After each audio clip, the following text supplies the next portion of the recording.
Hello friends, কেমন আছো সবাই? আশা করি সবাই ভালো আছো। ভালো আছো। চলে এসেছি আবার আজকে বুদ্ধ পূর্ণিমা দুপুরের লাঞ্চের ভিডিও নিয়ে। আর আজকে তো যেহেতু বৃহস্পতিবার পড়েছে, এমনিতে নিরামিষ খাই আমরা, তার মধ্যে পূর্ণিমা, এমনিতে নিরামিষই হবে।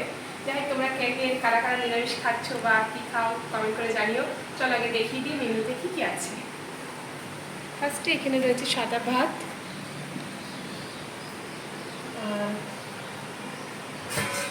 এখানে রয়েছে দেখো শসা, লেবু, ভেন্ডি ভাজা, এটা হচ্ছে বেগুন ভাজা।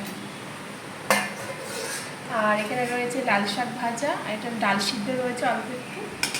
আর এখানে রয়েছে তরকারি, কাঁচা কলা আলুর তরকারি।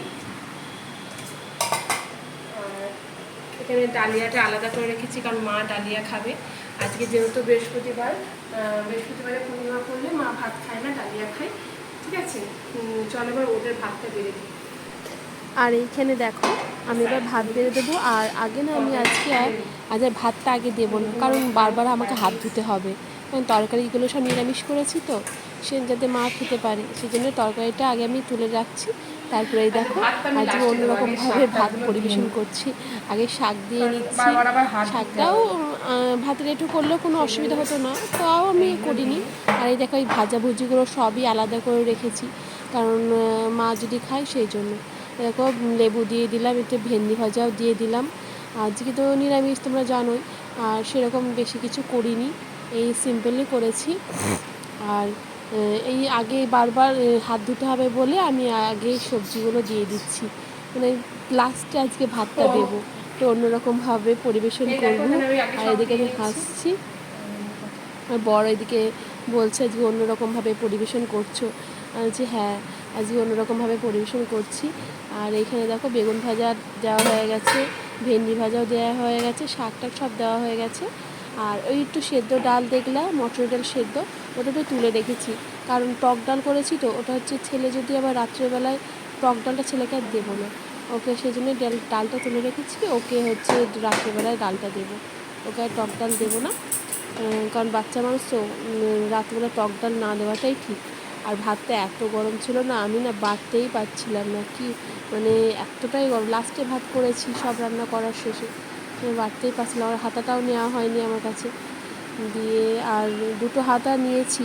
আবার বেশি বাসন বার করলেও আবার বাড়িতে কাজের মাসিদের আবার কথা শুনতে হয়, জানোই তো, যারা যারা প্রবলেম ফেস করো, বেশি বাসন কুসন বার করলেও জ্বালা, তাদের কথা শুনতে হয়। যাই হোক, এখানে আমি হাত দিয়েই ভাত বেরিয়ে নিচ্ছি। যাই হোক, অসুবিধা নেই, আমার অভ্যাস আছে। আর এরকম দেখতে পাচ্ছ সব কিছু রেডি করেই দিয়েছি। ছেলের ভাত আছে, ছেলেকে আর বরকে দুজনেকে খেতে দেবো। আর আজকে জানো কী হয়েছে, আজকে না ছেলে সকালবেলা কিচ্ছু খাইনি, মানে সকালবেলায় আমরা আজকে সকালে ভিডিও দেওয়া হয়নি, কারণ সকালে ভিডিও দিই প্রতিদিন, আজ আর দেওয়া হয়নি। আজ সকালে চিড়ে খেয়েছিলাম, চিড়ে মুড়ি ছাতু টাতু খেয়েছিলাম কলা দিয়ে। ছেলে কিছুতেই কিছু খেলো না, বললো আমার খিদেই নেই। আর সত্যি বলতে ও বাবা বললো থাক আর জোর করো না, ওর খিদে পাওয়াটা তো বোঝা দরকার যে খিদে পাচ্ছে, সেই জন্য আর জোর করিনি। আর দুপুর সকালেও কিচ্ছু খাইনি, সেই জন্য ওকেও তাড়াতাড়ি করে খেতে দিয়ে দিচ্ছি। আর এই দেখো এখানে আমি ডালটাও নিয়ে নিয়েছি, এক জায়গায় একসাথেই নিয়ে নিয়েছি, বাবা ছেলে দুজনারই হয়ে যাবে, তরকারি আর ডাল একসাথে বেড়ে দিয়েছি। এই দেখো ওদের খাবার আমি বেড়ে দিয়েছি। আজকে তো বলছি তো, আজকে হচ্ছে বৃহস্পতিবার, বুদ্ধ পূর্ণিমা, নিরামিষই হয়েছে। ঠিক আছে, এবার নিরামিষই করেছি, এই তো মেনু হয়েছে, বেশি কিছু রান্নাবান্না করিনি। ঠিক আছে, বেগুন ভাজা, ভেন্ডি ভাজা, শাক সবই দিয়ে দিয়েছি। চাটনিটা আজকে করে নিই, চাটনিটা ভাবছি কালকে করবো, কারণ আমডাল হয়েছে তো সেই জন্য চাটনিটা করলাম না। ঠিক আছে, চলো ওরা খেয়ে নিই। ভিডিওটা ভালো লাগে লাইক শেয়ার কমেন্ট করে, দেখা হচ্ছে নেক্সট কোনো ভিডিওতে। এখনকার মতো চলো।